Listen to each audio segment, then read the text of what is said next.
The stench of the mud hut with the tin roof that was home to a woman dying of breast cancer, her 2 children in torn, dirty clothes, and their cow, that stench will never leave me.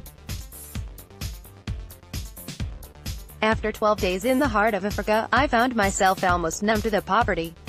So many seemingly impossible situations. The average life expectancy is 55.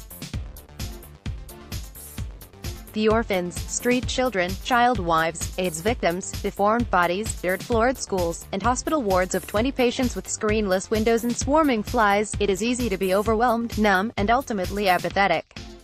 And yet in my Ignatian prayer, sitting with Christ as we bumped along dusty roads, I was overwhelmed by the very presence of God in so many people we met. In the Beatitudes, Christ spoke of the blessed. I read that word as God is within working through, blessed God is within working through, the poor in spirit, those who hunger for righteousness, the peacemaker, the meek.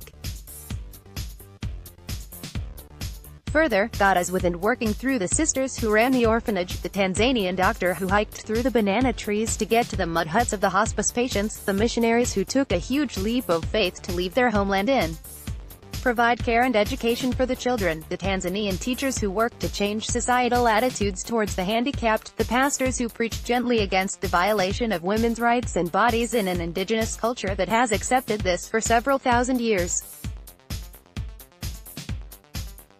Blessed are so many.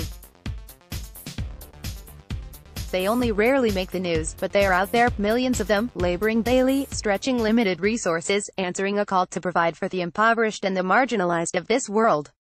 I pray that we who are blessed with resources will recognize that God is within working through us too, helping us loosen our grip on what we see as ours, so that we can give of those resources freely to a world in need.